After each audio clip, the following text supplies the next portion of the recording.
Hi everyone, I hope you are well and welcome to the Psychic Explorer live from Mighty Hoopla, which is the big festival which kicks off Pride season here in the UK. I am in a park in South London with 30,000 other queer people, so if you can hear the music and the crowd in the background, that is because I am absolutely in the middle of it right now. And I wanted to bring you here with me because this episode is going out in June, which is Pride Month. And I thought, what better place to introduce you to this month's guest? Now, I've been making the Psychic Explorer for about 18 months and I've spoken to some incredible people. But today's guest is someone I've wanted to talk to for quite some time because his story is not just about mediumship, spirituality, or even witchcraft. It's about what it takes to be fully, unapologetically yourself when the world and your upbringing has told you that you cannot be you. Anthony Lightz grew up in rural Illinois, conservative family, evangelical church, and he was gay. He was also psychic, and he spent years hiding both of those things. And honestly, when I was putting this episode together, I thought those two experiences are not as different as they sound. In this conversation, Anthony talks about growing up with his gifts that he could not explain and couldn't tell anyone about. He talks about having his witchy books confiscated at 15 years of age and being told that he was going to hell. He talks about the Mormon church, about coming out, and about the moment that his dad, who had said things that would have broken most people, sat down and apologized for it all, totally unprovoked. The conversation is warm, it's funny, it's real, and I will say this, if you are easily offended by the F word, you might want to brace yourself because Anthony does not hold back, and honestly, neither do I. Anthony is one of those people who is just pure light, which is appropriately is basically his name. So, happy Pride everyone, wherever you are, whoever you are, this one is definitely for you. Here is my conversation with the wonderful Anthony Lightz. And in the meantime, I'm going to go get myself a drink and enjoy a drag show. I will see you on the other side and hopefully, fingers crossed, I won't be too hungover. Enjoy the interview, guys.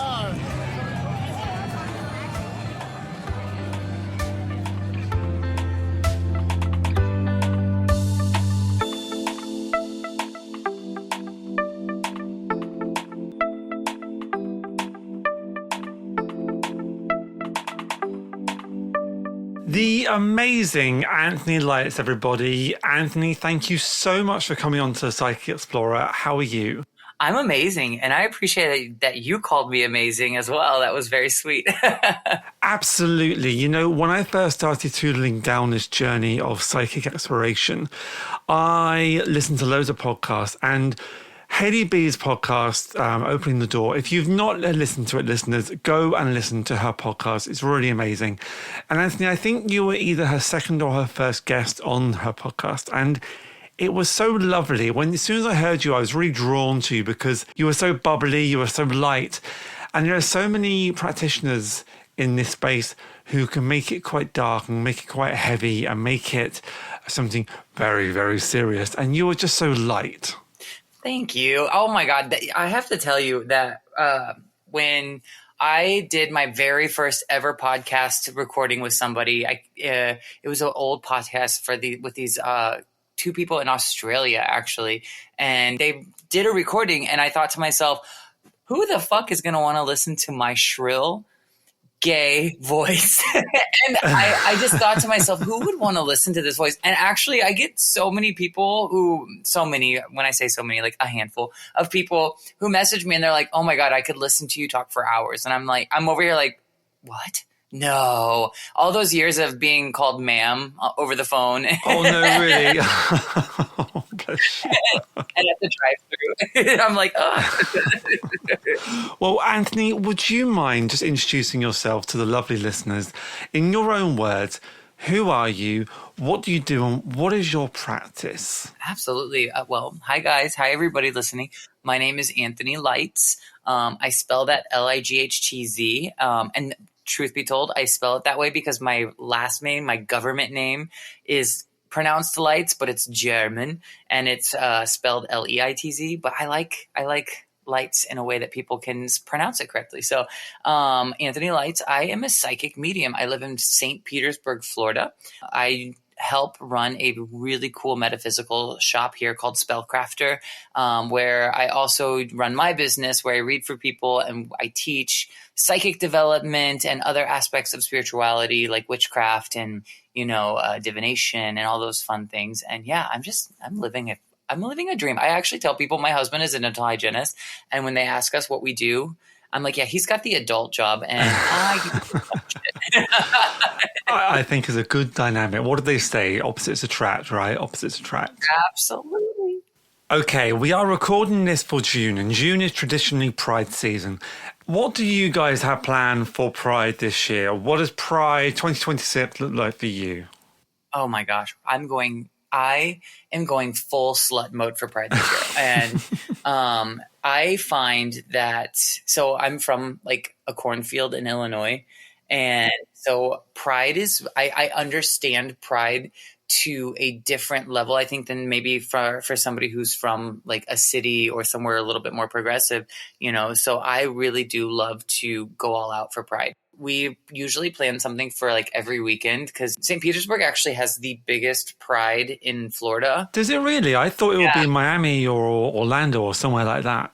You would think that, but it might be different this year because of the political climate. But as long as I've lived here, it's been the biggest Pride fest in all of Florida.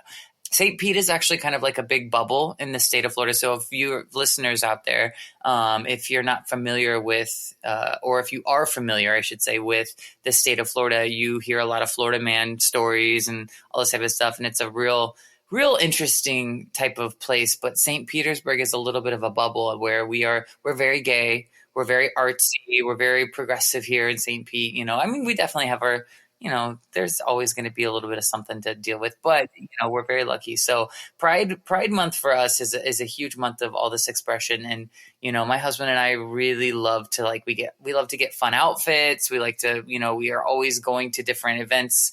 I hope this year that we're not doing anything too snazzy. I want to be more like the bars and parties. Get a bit dirty. Yeah, I want to get dirty. Last year we went to a gala though, or a gala. I like to say gala because it's Pride. Where we actually got to meet and hear a speaker who was at Stonewall. Oh wow, and so that's amazing. Yeah, I really, really appreciated that. And I was, of course, I hate to dress up. I do not like to be in a suit. I don't want to wear a blazer. But we did that night, and honestly, as much as I was so uncomfortable, I was so grateful to experience something so amazing, especially in a time like this that we're experiencing over here in the States. It's really cool to see the people who fought back then to get to where we are now, and then it kind of gets that little fire under your ass to keep fighting. So it was really cool. Amazing, it sounds it. Talking of people that came before us, would you mind taking us back to your past, back to the little Anthony Lightz who is stuck in his cornfield, this little gay kid? What did life look like for you? What was little Anthony Light's world? Oof. So I had a pretty tumultuous upbringing. My mother suffers from addiction, and my dad, he just wasn't, I hate to say this. First of all, let me just preface this with my father and I have a great relationship. He is a wonderful person. When I was younger, we just weren't there yet, and, it's the dichotomy was weird because it's his family who was very conservative is what I'm trying to say. And we were a part of this church that was an evangelical Lutheran church at the time. But my dad didn't really go to church, but he kind of just upheld a lot of the beliefs, mostly fear-based stuff. And so although I really feel like I just existed the way that I was, I do feel that I was so scared to sort of I was so scared to succumb to a lot of the thoughts and the things that I was feeling. Like I was definitely, trying to pray the gay away whenever I had sort of weird feelings. But I was also, I will say this, I'm the queen of denial. And so it was also easy for me to hide from that stuff, from myself, essentially. But like on the flip side, I was still doing musical theater and I was still singing and I was a gymnast at one point. So I was tumbling and doing all these things that, stereotypically in the country you would look at and be like, well, that kid's kind of fruity, and I had my fair share of being called names and stuff like that. And so it really, I feel that I tried to put on this little, I don't give a fuck what anybody thinks, but it definitely ingrained a lot of horrible beliefs into my subconscious. And I will say that, a day in the life of Anthony Lightz when he was in high school was, get up, get dressed, try to make yourself look as presentable as possible, do your hair, all this type of stuff, and then go to school and just hope to God that nobody said anything about me being gay, you know? And I remember at one point in time it's so funny, in my graduating class, I think we had probably 10 people come out of the closet after they all graduated, which is kind of weird because my graduating class was like 60 people. Yeah, I had the same. Very small. You had a big gay class too. Well, not when I was there. I was the only kid who was out at school. And the year that I left to go to college and everyone else stayed to go to sixth form, I heard that at least 10 people in my year group had come out, and I was so annoyed. I was so frustrated because I thought, why did I have to go through all that shit on my own when there were other people in my year group who were gay too? Well, you probably kind of paved it in a sense, I mean, and I'm being very honest about that. There was two kids in my high school who were gay, who were like out, but not out in school. Like you never would have seen them walking down the hall holding hands with another guy or anything like that. But there was the one kid. This is back in MySpace days. I'm old. Nope, I'm older. Are you? Yep. How old are you? I am 42 this year. Oh, 42. I thought you were younger than me. I'm not gonna lie. You're doing great, sweetie. Thank you. Well, it's this room. It's a very peach room that I'm in. It irons the wrinkles out from my face. Oh, that's amazing. Okay, so then you remember MySpace, right? I do, yes. He had posted a picture or I don't think he had posted it. Somebody else had posted a picture of him kissing his boyfriend, but like in Chicago, because the town that I grew up in was like maybe 2 hours south of Chicago in Illinois. And someone in my high school printed that picture out and like tossed it in the library, tossed it onto the table in front of him while he was sitting at the table with like 20 other students. And I just remember looking at that and thinking to myself, oh my God, I don't know what I would do. I would want to die. I would literally not, and I'm not trying to be dramatic. Like I would literally want to die if that were me. And so, it was just a big, scary time for me of like, I need to put this away. And the thing is, it's all a subconscious thought process. Like, I don't think I ever like consciously thought to myself, you can't be gay here. I just think it was like a automatic turn it off. Yeah, like self-preservation. Yeah, self-preservation, exactly. As far as like the witchy side goes, before high school, I started my whole witchy journey when I was really young. My mom would buy me books, and she would say, "I don't care if it's just a hobby. If it's just a hobby, you want to learn about this stuff. I don't care." She bought me books by Earth, Air, Fire, Water. I'm looking at it right now by Scott Cunningham from Barnes and Noble when I was really young. And I had crystals and candles and everything. And when my mom had to go into like rehab and all this type of stuff, my dad's family came in and they took all of my stuff. And now we're talking grade school at this point in time, or junior high, I should say. Just for listeners outside the US, what age group is that? What age is that? I was like 14, 15. I was 15. I remember this. And I remember getting the most intense lecture in the basement of my friend's house about how I would be going to hell and how this is how the devil works. It sucks you in, it makes you feel good, it makes you feel powerful and all this type of stuff. And so I put it all away and I I was really scared. My imagination still survived. I was watching Buffy the Vampire Slayer and all these cool movies and stuff like that. But I got scared. I quit reading. I quit doing all that kind of stuff. And then I focused more on trying to become a popular, what everybody thought I should be, like going to church and like, trying to date women, but it didn't really work. And then I eventually, when I was 18 years old, I met this guy and he was Mormon.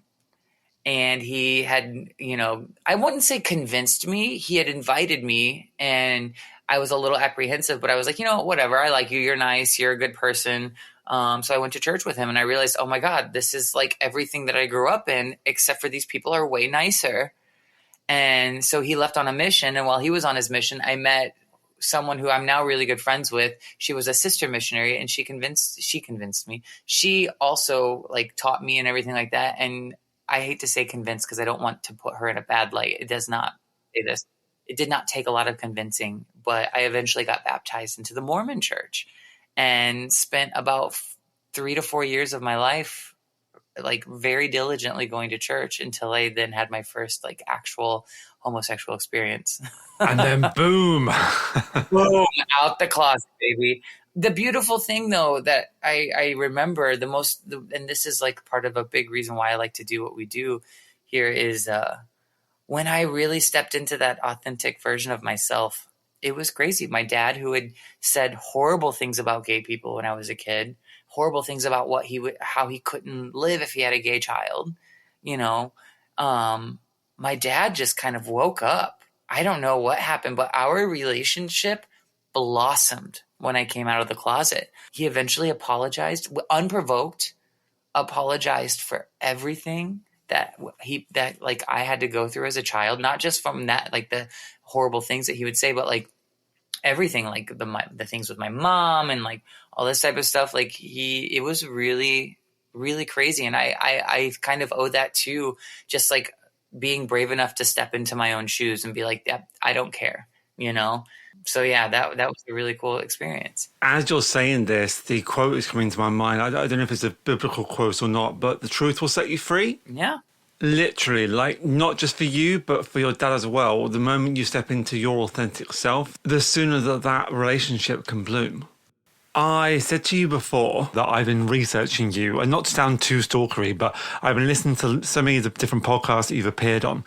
So I know this story, but would you mind sharing with the listeners, how did your psychic journey begin? Where did that come from? Same thing. I don't think it's stalker at all. I actually am so, I find it so validating that you looked into me and then you're like, no, I still want to talk to him. No, absolutely. I mean, my God, I love listening to your episodes. I know I touched on it earlier on with Hailey B's podcast, Opening the Door, but you do another one with her, a monthly one called the Psychic Path podcast. And I love listening to it. I'll be honest, I haven't got a clue about half the stuff you're talking about because I'm not there yet in my development. But you touch on things like numerology. In your last episode, I think it was about the retrograde. And it's interesting because I did have an episode idea called What the Hell is Retrograde Anyway? And I listened to your episode and I thought, oh, great, I can't do that one anymore. No, you still should.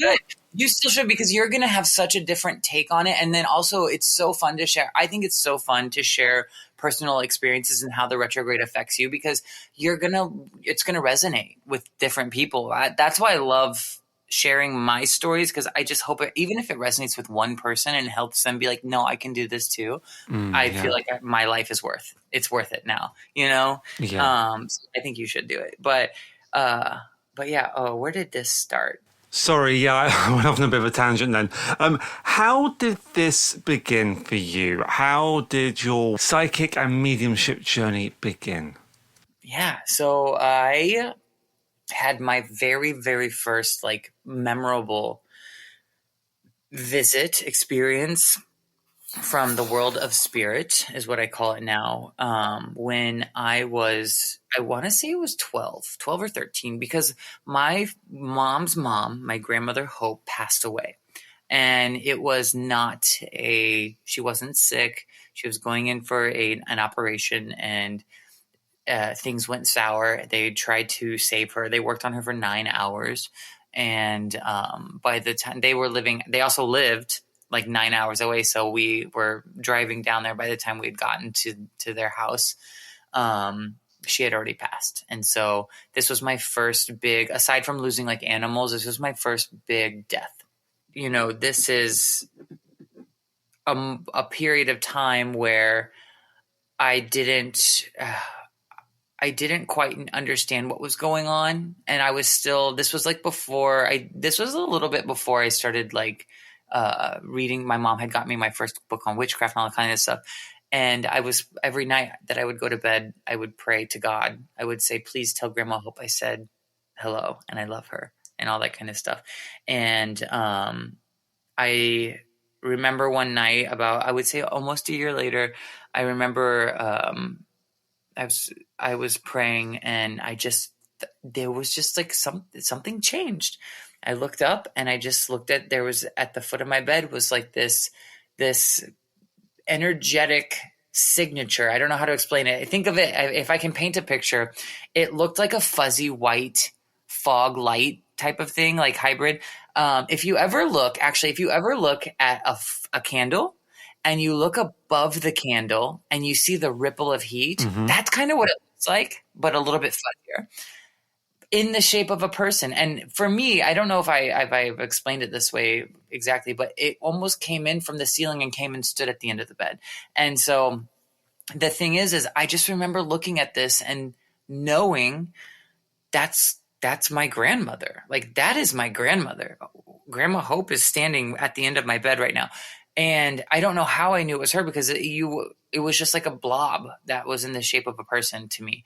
And I think it was just like a sort of, if your mom walks into the room and you don't see her, but she touches your shoulder, you almost know that's mom, right? Or you just get that sort of clairsentience. That's what it is, like that sense that, oh, I know who you are. And I knew it was her. Was there fear when you saw that? Not at all. None. That's the other thing. I wasn't afraid. When that happened, I don't know the timeline exactly, but like I just started seeing shit randomly. I would start seeing, like, physically speaking, I would see this sort of like fuzzy, same sort of situation, but like walk across the street.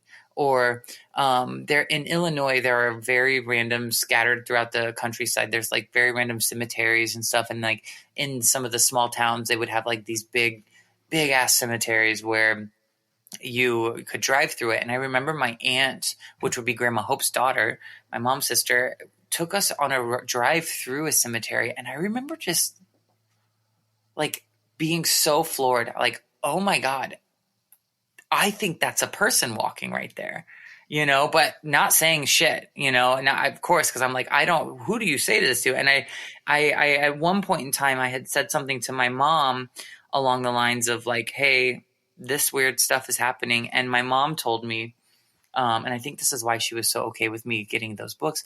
She said, I used to have dreams of who was going to die in our family. I would have a dream about a family member dying, and then they would pass away later. And I guess my Grandma Hope had told her, do not tell anybody that. You can tell me this, but you can't tell anybody else that. And when my mom said that to me, I thought, done. I noted, I'm not going to say a thing. And then, I kind of progressed until, then middle school came, and I made some friends who I'm still friends with to this day, who we got into we loved the movie The Craft. I'm sure you know exactly what I'm talking about. Yeah. And so we had our own little witch coven. That's when I was getting into the books and stuff. And I had kind of mentioned to my one friend about the things that I would see. And she was super supportive. She was also very scared. I wasn't as scared at that point in time. But yeah, that's like where it happened. And then it kind of went away for the longest time whenever I had that conversation about going to hell. And I was like, okay, well, I guess I need to go back to church then. And then puberty comes in, and then you want to be popular, and you're dealing with all these emotional things. My mom was going through all this stuff. I had to move in with my father, which was horrible at the time. But yeah, I kind of had to do all this stuff. I had to grow up or be a young, a teenager. And so it wasn't until I graduated high school that I started seeing the shit again. It started coming back. And so, yeah, that answers your question plus more, I'm sure. It absolutely does. Thank you, Anthony. But there's a question that I've been dying to ask you. When you say you're seeing these things, are you seeing these things like physically, like I'm looking at my laptop right now and I'm seeing it, or is it more in your mind's eye? So when I saw my grandmother and when I talked about seeing this whole time, that was all physical. And it wasn't, but it Wow. wasn't like you looking at your laptop right now. I don't know how to explain it. It's it's kind of like something shifts. As a psychic medium, you know how they talk about like going into the power, Mm-hmm. like you like sit in the power, you go in the power, and that kind of opens you up. Yeah. It's almost as if like somehow something shifts and everything looks foggy. Like you can see the air, and then I would see a person like walk by, or I would see this energetic signature of someone just standing there. But when I say this, it's not like I'm looking at you and me. I would see it, and maybe I would see it for like 3 or 4 seconds, and then I wouldn't see it anymore. It's very similar to how sometimes people say they would see something out of the corner of their eye. Yeah, I was going to say that. Yeah, and it's gone. Sometimes it's like I see it out of the corner of my eye and I look and it's still standing there and then it's gone. To this day, that happens, but way more rare. I would say it doesn't happen as often. I don't know why. And I truly, I don't know that I care. I will say if it's in that sort of that sort of liminal space of the day, morning, like dawn and dusk, I often, for some reason, just see a lot more then. But I can't put like features to anything. I can't say, oh, that's a man, that's a woman, unless I turn on those other senses, those other clairs where I'm like, oh, I feel that this is a woman. I can feel that this is a man, or anything in between, I guess I should say. But yeah, I was seeing a lot of physical stuff. Now I see more clairvoyantly, like in my mind's eye, I'll see things more. Yeah, that was a little bit different back then. I've heard you talk about coming out of the broom cupboard before, and I love that phrase. That is a phrase I'm going to borrow from you, by the way. And I wonder how the different experiences, or if they were different experiences for you. For me, being gay was always something I knew, it was always something I wore proudly. It's been so easy. It has been really easy for me. But coming out of the broom cupboard is something I find very difficult. I still don't like using the word spirituality. It still gives me the ick. How did you experience those? Were they coming out as gay and coming out of the broom cupboard similar, or were they very different experiences for you? The similarity that I could say, because I think there's both. The similarity was that I feel that I didn't need to be worried about either of them. I maybe should have been a little bit more in high school. The worry, I think, was a little bit more of like physical harm. You know, I didn't want to get my ass beat. Or maybe I did. I don't know. No, I'm just kidding. You said you want to be slutty for pride, so for pride, yes. No, I feel that both the similarity would be that I'm always surprised at how people react. Being gay, I think that's kind of like there's no reaction anymore at this point in time. There is still apprehension. There's still that sort of apprehension about telling people what I do for a living. yeah. And I still am also very surprised at how people act when I tell them. But the apprehension now, there's two aspects of it. There's the aspect of when you tell somebody that you're a psychic medium and that's what you do, they automatically turn you into a circus clown. Yeah. Well, show me, like, there's expectation. A party trick. Yeah, exactly. And then there's the other aspect of them being scared of them being like, oh, this kid needs to grow up. This kid needs to get a real job, and that's where I get really nervous. So I'm going to rant here for a second. About 2 years ago, my husband and I have always been like very kind of low key. We'd go out every once in a while with some very close friends. Our circle is very tight. Jared said that he wants to make more gay friends. I want to make more gay friends. He says, so we joined like an LGBTQIA sports league, and we played dodgeball. Talk about going back to high school, dodgeball. And then we started making a shit ton of friends. And I just remember thinking to myself, these people are lawyers and doctors and have all these big boy jobs. And all that kind of stuff. And then when they get to me, after talking to my husband, finding out that he's a dental hygienist, then they get to me and I'm like, well, I don't want to tell them that I'm a psychic medium and that's what I do for a living. So I guess the only thing I can tell them is that, I manage a metaphysical store, which also kind of sounds like, okay, kid, you need to grow up. That's my perception, Yeah, from your perception. I understand, but I don't think that's true.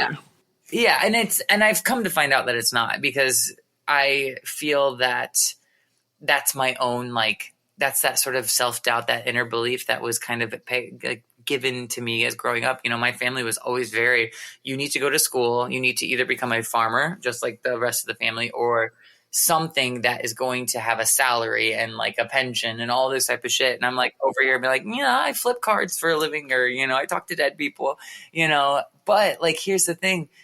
It is crazy to me. And I say this with a lot of humility.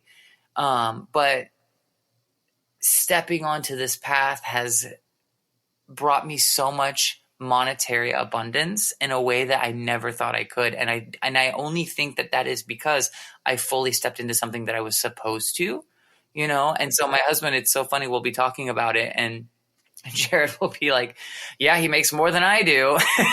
And I'm just like, girl, don't be putting that out there. Come on now. Also, if it validates it, if you're worried about other people's perception, it validates it for them, because it's well, if it's working, okay, well, if it's working. Yeah, and it is surprising to me to hear how many people are like, oh my God, I would love to come see you. I would love to come, learn from you and all this type of stuff. And I'm like, wow, I just don't expect that from people. I still expect that sort of that weird little bless your soul type of energy that, I don't know if you know what I mean when I say that. Absolutely, yes. Where it's it's very fake, self-righteous. Yeah, because I came to this from a very different point of view, or from a very different place.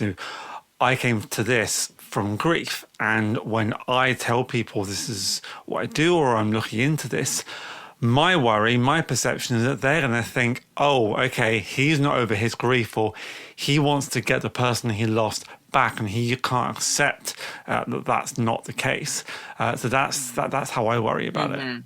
Yeah. Oh, I could totally see that. The in my head, and that sort of aspect of it, that when I was a kid, that's I would never told anybody about the things that I would see, A, because church, and B, because I never wanted anybody to think that I was scary. I was like a freak, or I was going crazy. A very, very small amount of people knew about any of the actual psychic or mediumship things that were happening to me as a kid, because I just wouldn't tell anybody. I actually was so scared to go see psychics because I didn't want them to say something. Does that make sense? Yeah, of course. You don't want them to out you. Exactly.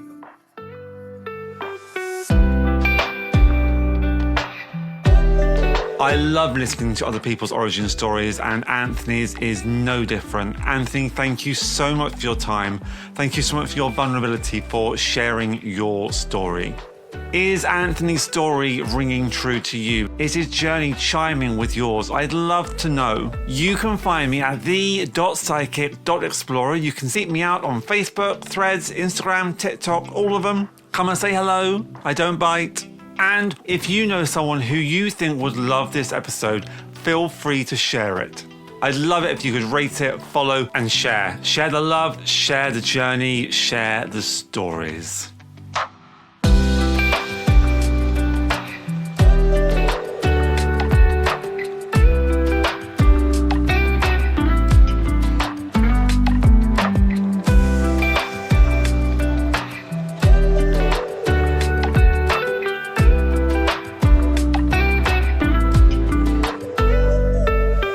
So it sounds to me as if your sexuality and spirituality sort of went hand in hand.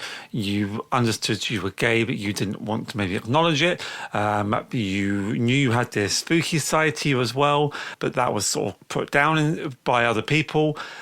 You've had this life of religion and scripture and this curiosity of the occult and ritual. Have you had to unlearn anything and unpick anything to allow the true Anthony to step forward? Absolutely. I feel like I'm still deconstructing certain things. more so with my sexuality than my spirituality. I had to throw away the idea that I wasn't supposed to connect myself, that I was supposed to be receiving everything from God or a pastor, that I couldn't. The idea, I remember in 2015, that's when I would say throughout my life, my timeline, there were periods of time where my spirituality would spike and then go down and leave. In 2015, 2016 was when I dove in, and I haven't left since then. Does that make sense? Mm-hmm. Yeah. And I remember in that time period, that was when I had my first experience with like spirit guide energy, and I was terrified. Because I just didn't know where it was coming from.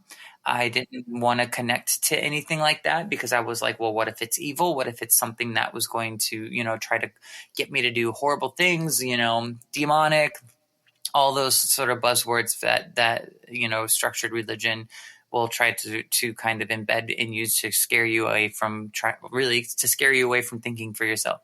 That was my religious trauma talking. So I just want to let people know, if you are still within a structured sort of religion, I know there are a lot of people who call themselves Christian mystics.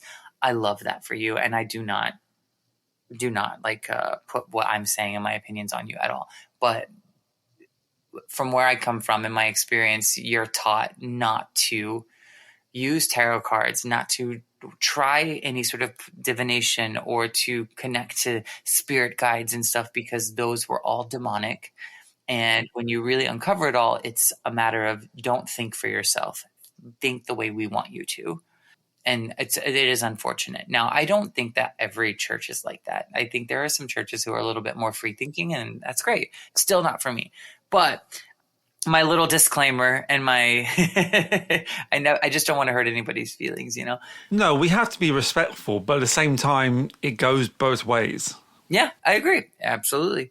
But yeah, the deconstruction of that sort of belief of like, wow, I'm not supposed to do this. I remember when my aunt, the same aunt who would drive us through the fucking cornfields, the cemeteries, she sent me my first deck of tarot cards.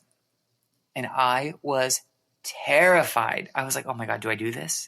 Do I do this? Really? It had that much of, I was going to use the word power, but yeah, I mean, power, it had that much power over you, did it? Yeah. Oh yeah. Oh, I was terrified. And the funny part was when I was really young, I remember her pulling out tarot cards and reading for me, like young. And this is not my dad, the conservative side. This is my mom's side, right? My mom's sister. And thinking, oh, these are great. I love these. And had she not done that when I was a kid, I don't think I would have brought it up to her. And then that's what made her send them to me. She goes, oh, you want these? Let me send some to you. And, there's the devil card and the death card and all these things. And I still was in this place of like, I want to learn about psychic development. I was going through a book at the time called The Intuitive Way by Penny Pierce, I think. I'm looking on my shelf to see if I can see it. Penny Pierce, yeah. And I was working through that, and I treated it like Hogwarts, right? Like going to school for witchcraft and wizardry, but more so just divination and psychic ability.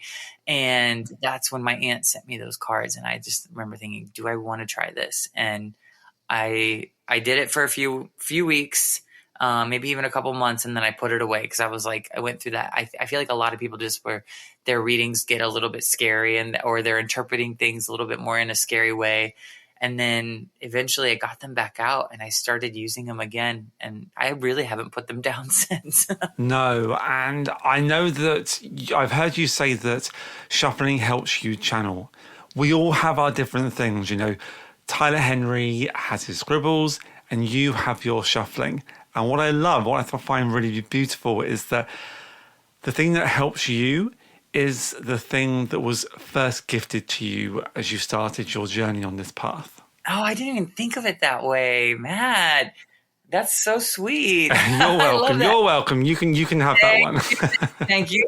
And you know what's funny is when I'm doing mediumship, the shuffling, I shuffle Lenormand cards. And because of what you said, what I've heard you say about Lenormand cards, I really want to get myself a deck of these cards just to see what I can get from them. Love Lenormand.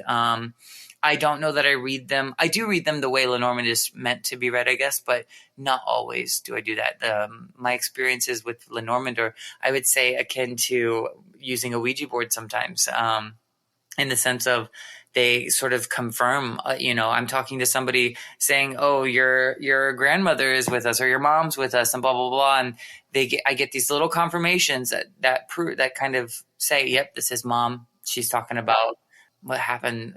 My favorite experience with shuffling Lenormand was someone's mother coming through, and she just kept showing me this ring over and over again. And I told the woman, I said, your mom's showing me this ring. She's so insistent on me talking about this ring. And the woman takes this ring off. She goes, this is my mom's ring and it's broken. I need to get it fixed. I've been wanting to get it fixed and I just haven't done it. And right when she finishes that statement, the ring card flies out of the Lenormand deck and lands on the table. Oh, so, wow. Yeah, that's wow. what I'm saying. That's why I love it. I love it so much. Isn't it amazing how that sort of thing always happens? I always pull a card on the full moon. And I've got this deck of cards called Bee Tarot. Now, in my day job, I'm a gardener, so these Bee Tarot cards really resonate with me. They've got really lovely images and illustrations of bees and insects and nature, so it really vibes with me. And I can guarantee that whenever I pull one of these cards on a full moon, it always features a full moon. It's just, you could not make it up. It's absolutely incredible. Can I tell you a quick story that you don't have to keep on this episode? Please do, please. Last year, we experienced a tremendous loss to our community here, but also for myself and the owner of Spellcrafter. Her name is Madison. Her and I are bestie. Like we've become very close. And Linda was a huge mentor of mine. I'd known her for 8 years, going on 9, and she was someone who helped me to really step into my psychic abilities and mediumship. And Linda ended up coming to work with us at the store when we opened it, and she was teaching us so much. Every day was teaching us more and more and helping us to develop our abilities, and just really wonderful person. And she started getting sick. She started these things were wrong. They thought that she had something that's called a prolapsed uterus, and just in horrible pain. And they had scheduled this hysterectomy, I think they were going to do or try to do, and whatnot. And then one weekend, we were sitting around the table. It was a Friday. She was there supposed to be reading, and she was feeling like shit. And I said, let's pull cards. And I sat down and I pulled from the Untamed Animal deck, and I pulled the bee. And the bee card was about dedication and responsibility. That day, I put the cards away, whatever. She left. I went home. And on Sunday, she ended up having to go to the ER because her legs got swelled up. And on Monday, we found out that Linda had stage 4 cervical cancer. She had chosen to go home on hospice and just live out the rest of her days as comfortably as she could. This is how spiritual this woman was. She said, okay, I'm done. I'm ready to go, ready to clock out. She passed away the Friday after that. Wow. The Thursday before she died, we had gone to her house because she had started going through that transition period where she was in and out of it. This was a time I did see physical shit in her house. That was crazy. But the most important aspect of this story is that we were standing outside and a bee flew over and landed right on my chest. And every time now a bee shows up in anything, I just know, I'm like, okay, we've got to keep going. Dedication and responsibility. And so when you brought up the bee tarot, I was like, this is such a huge confirmation of this conversation. It's such a huge confirmation of doing this. And so I had to tell you that story because I'm like, wow, that's such an interesting sort of hi, Linda. She's also an attention whore. So thank you so much for sharing that. That was really beautiful. What I do find find it amazing the way that signs and symbols can come through from our friends and loved ones on the other side. These bead tarots, honestly, these deck of cards, they are tarot, but I don't necessarily read tarot per se. For me, they are more oracle cards. They are illustrated by an Australian artist who has her own gallery called Tanglewood Galleries. And she draws and she illustrates and she paints things from like the fae folk, fairies and the fae folk. This really gorgeous deck of cards. I would recommend anyone looking for a new deck of cards. I really recommend the Bead Tarot. Absolutely gorgeous. I actually have it already up on my phone because I'm going to send it to, oh, they do look pretty. And I love it. I think that cards for divination, this is my own opinion, again, not thrusting it upon everybody, but I do love when cards for divination are hand-drawn first or drawn or created by somebody. Even if it's drawn like digitally, it's great, but like I just can't get down with like AI cards. No, you know? No. To me, it has to have meaning. It has to have soul. Mm-hmm. Okay, I've got a question here. I'm trying to think how I can word it. You are quite a witchy person, Anthony, and it's something I absolutely love about you. It's brilliant. It's not something that I am, but I do love it for other people, and I love seeing it in others as well. You had a very religious upbringing. You had, from what I can tell, lots of ritual.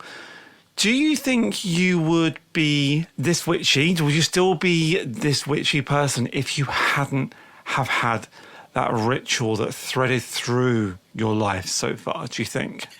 I think I would be more chaotic as a witch. Well, because here's the thing. The witchiness is something that I think is so inherent in my blood. I don't think it is something that I don't think it was a nature versus nurture thing. I feel that I would be still very, very witchy. I would have probably just started doing it at a much younger age. But I am such a structure fanatic when it comes to my craft. So what I mean by that is like, I don't do super ceremonial rituals.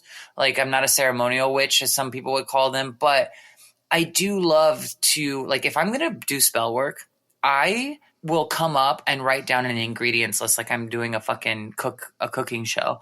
And not only will I write down what I'm doing, I'll write down the intention. I'll put the ingredient, what this ingredient's intention is, and I'll list it all. So here's my herbs, here's my oils, here's my candles, here, you know what I'm saying? Yeah. And the way that I get myself into my magical headspace and stuff like that, I would say that can be a little bit more ceremonial for myself, but not like as like for those of you who are listening, if you're practicing witch and you know what I'm talking about, ceremonial magic, like the Golden Dawn and all that kind of stuff where it's like super ceremonial robes and all that kind of stuff. I don't get that intense, but I do like a little bit of structure to my practice, especially when I'm going to be doing any sort of like spell work or working with the seasons, or when we do rituals at Spellcrafter.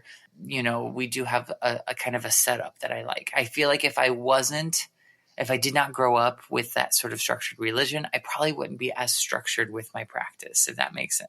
But I will say that it was the Mormon religion that helped my mediumship and the connection and feeling like opening myself up to the connection. And so I do kind of feel like the one thing that I can say came from that. I don't know that I would have stepped into mediumship as deeply, like the practice of mediumship, not just like the inherent, I'm seeing things, feeling things, but like the actual practice of mediumship. I think really being in that church and them teaching me like the prayer and like how to pray and to all that kind of stuff. Really, I say how to pray. I don't think you really teach people how to pray, but like to open yourself up to receiving messages from God, quote unquote, helped me to be a better medium now. So I think that when it comes to my witchcraft practice, the structure, but when it comes to like my divination and my mediumship and everything like that, I do think that religion kind of helped me with that too, in a way. Interesting, because my personal religious bias would lead me to think that all of those experiences were negative. But from what you're saying, it sounds like you are seeing the good in it, the positives.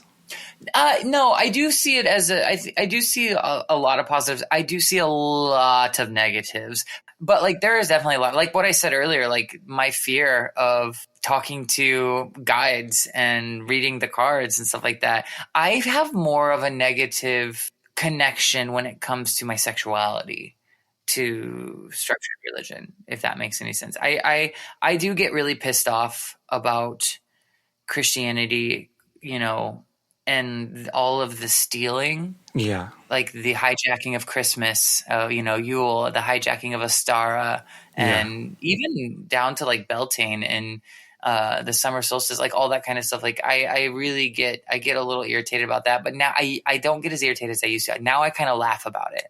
I'm kind of like, oh, you guys are practicing witchcraft? Oh, you mean Christmas? Never mind. Mm-hmm. I'm sorry. You know? Yeah. No, same here.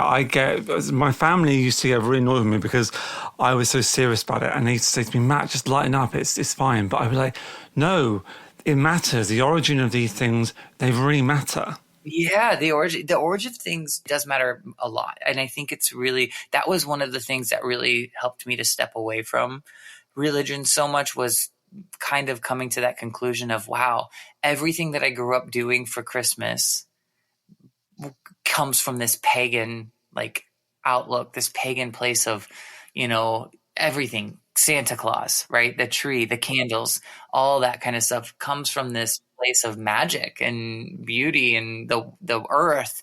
And we have taken it, and not we, the Christian ancestors, I should say, took it and said, here, do this now. And if you don't do this, we're going to kill you, essentially. Right.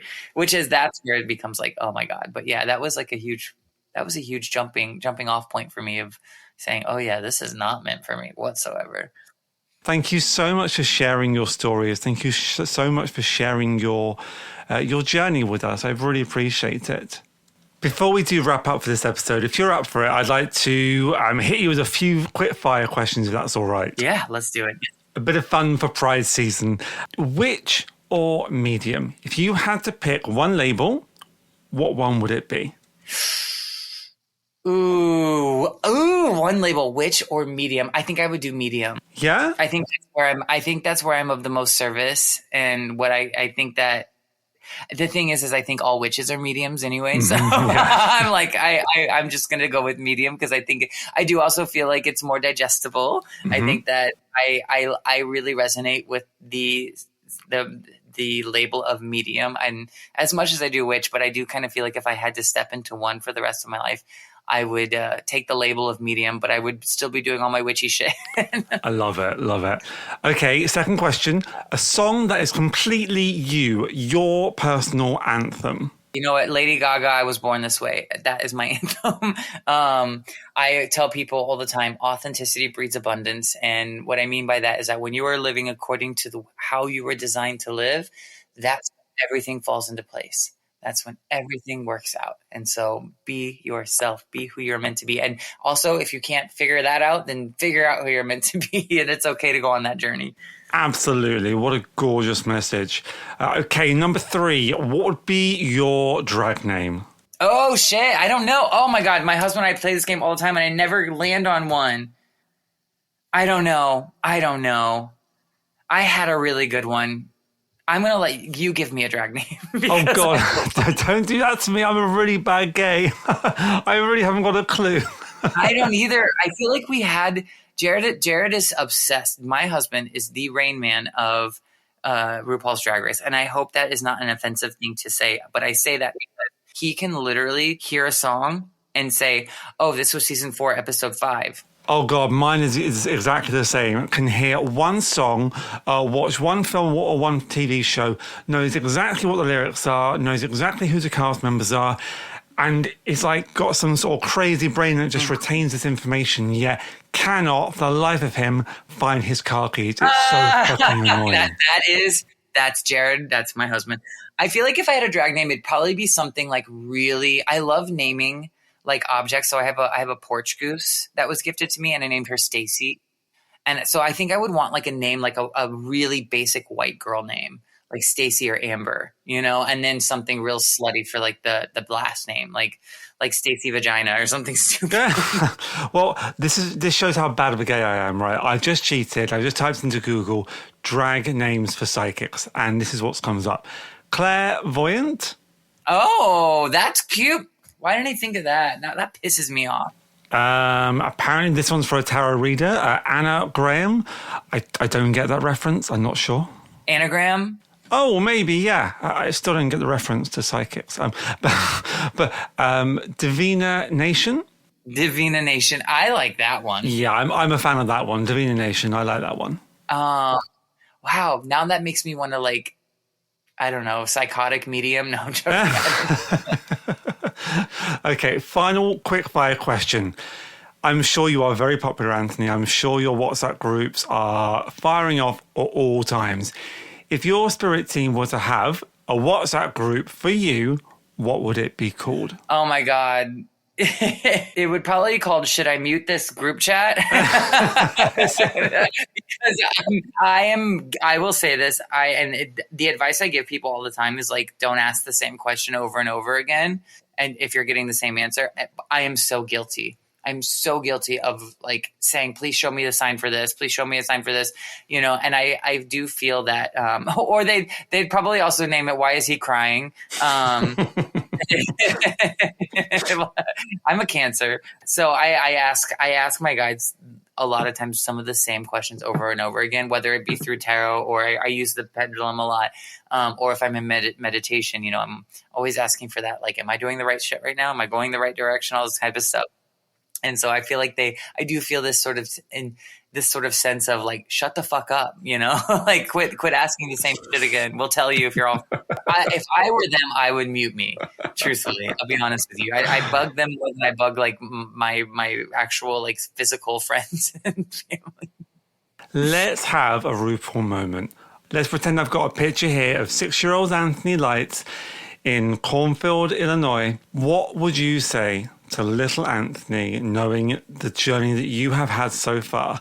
What would you tell him? I would say... And I want tears, by the way. I really want tears. No, because I will. Listen, I told you I'm a Cancer. I will cry. I think I would tell myself they're real. What you're seeing is not a fake. It's real and you're not crazy. And then I would tell myself also, it is not your responsibility what other people do. Do not take responsibility for what your mom does. Do not take responsibility for what everybody else does, but just know that everything that you're about to go through is going to be so fucking worth it. And I don't want you to change anything. Just go for it. I really feel that. And trust me, young one, what you're going to turn into is going to be something that you would never have dreamed of. And you'll be so happy about it. I have to tell you, do you know, I'm sure you know who Jade is because she's from the UK. Jade? Yes. It took me a minute, but yes, I do know, yes. We saw her in Philadelphia. I saw, yes, on one of your Instagram stories. So fucking incredible. But she said, I wasn't even supposed to go to this show. And last year was a huge year of working on inner child stuff. And she said to me, not to anybody else in the audience. Only you. She spotlighted Anthony. He's the only person in the room. Only you. I need to talk to this queer. No, she said to the audience, she said, if your younger self could see you now, they would be gagged. And I thought to myself, oh my fucking God, yes, he would. I am living the most magical life. Making a living off of being a witch and a psychic medium.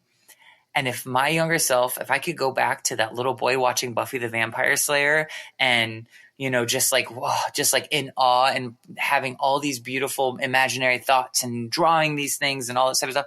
If I could go back to that little kid right now and show him what I'm doing and what he's going to do when he gets older, that boy would shine. He would be so happy. He would be gagged. And so I think about this a lot. Like, I'm like, wow, I should be so very proud. What a gorgeous message. Oh, I love it. We actually saw Jade in a festival, or at a festival last summer. Honestly, it was amazing, just phenomenal. She was only up for like 3 or 4 songs, but the energy and the power was just fantastic. And like I said before, I'm a bad gay. And I didn't really know who she was. And my other half was like, she's in that band. Little Mix. Yes, thank you. See, bad gay, but I haven't got a clue. So I didn't really know who she was. But by the end of the set, I was like, yes, I'm loving it. This is amazing. This is brilliant. I'm going to tell you, I didn't know that about her until my husband told me. So also bad gay. I'm horrible at pop culture. Well, at least I'm not alone on that one then. That's good news. Anthony, thank you so much for today. Where can people find you? So you can find me on Instagram. My name is Anthony Lightz, Lightz. That is the best place to find me. I'm not on TikTok. I had to delete TikTok because I was sitting on the toilet for far too long. And so I don't have TikTok. Also, my website is anthonylightz.com. Spelled the same way as my Instagram. Those are really the best places to find me. Those 2 places, really. Podcasts? Oh, yes. Oh, my God. Don't tell Haley. You can't forget them. You can find me at the Psychic Path Podcast. Once a month, we have it slated to come out on, like, near the full moon. So we talk about like things you can work on for the full moons, the energy there. Talk about different metaphysical topics. Last episode, we talked about the Mercury retrograde and navigating Mercury retrograde. This next episode that we are going to be recording, and it's going to come out then, you're the first one, nobody knows this, is going to be about the ethics of being a psychic medium and working in this field. Great topic. Love it. So very excited about that. And that one, you can also find me on Haley's podcast, Opening the Door, every once in a while. Yeah, and I really recommend to all the dear listeners to seek out Anthony and Haley's podcast, The Psychic Path. It's really wonderful. It comes out once a month. You both touch on so many different topics, and you really engage with your audience. You have this segment called Quaha, which, yes, exactly. So last episode, I really enjoyed last episode because you both sang Quaha. I really, really enjoyed that. Oh, gosh, buddy. Thank you so much for tonight. I really appreciated it. Absolutely, Matt. Thank you so much. And I hope you have a wonderful rest of your evening. Likewise. It's been such a pleasure. Thank you so much. Okay, I'm now back at home. I have recovered from the mighty hoopla. Wow, what a good day that was. Thank you so much, Anthony Lightz, for your time, for your story, for telling us all about your upbringing and your coming out, not only of the closet, but the broom cupboard too. So just a massive thank you. And you know what? I don't think there's any need for me to analyze this one at all. So what I'm going to do is just go straight into the LGBT helplines here. So normally I leave this at the very, very end after the outro music, but I'm going to do this bit now. If you are in the UK and you are needing support or help with anything LGBTQ+, there is Switchboard. Switchboard is for everyone, whether you are figuring out your gender expression, questioning your sexuality, or if you have a question or want to speak to someone about someone you care about facing a challenge. Switchboard are there to listen. You can contact them on 0800 0119 100. That's 0800 0119 100. You can speak to someone there from 12:30 most days. You can email them at hello@switchboard.lgbt. Or from 10 a.m, you can start a live chat with them from their website, switchboard.lgbt. There is also the LGBT Foundation, which provides a wide range, and honestly, the amount of services these guys provide is quite phenomenal. A wide range of services to support lesbian, gay, bisexual, and trans people. The helpline for them is 0345 330 30 30. That's 0345 330 30 30. They also have an online chat service, which can also help point you in the right direction. You can find that at lgbt.foundation. That's lgbt.foundation. Now, if you are in the US, the Trevor Project is a fantastic resource which is available to you. The Trevor Project offers 24/7, 365 days a year support from wherever you are in the US via chat, text, or phone. It's 100% confidential and 100% free, so you can reach out to them on their chat at thetrevorproject.org. You can call them on 1-866-488-7386. That's 1-866-488-7386. Or you can text the word START to 678-678. Message and data rates may apply on that one, but everything else is all free. I also noticed I've got a couple of listeners in Australia as well, so I thought I'd just do the admin for this one as well. So in Australia, there is Q Life. You can find Q Life at qlife.org.au. The phone number here is 1-800-184-527. That is 1-800-184-527. 3 p.m. to 9 p.m. every day. They also have a web chat too. If you have any questions, any queries, you need any support, then this is the place for you to go. Guys, I'm going to leave it there. Happy Pride. As I said in the Lana Loons episode last year, it's a difficult time at the moment. There's lots of stuff, especially in the US. There's a lot of stuff going on, a lot of scary stuff going on. But together, we can support one another. Together we can listen. Together we can fight. And together we can help make this world a bit safer, one bit at a time. I am sending you all my love. Take care, guys. Bye.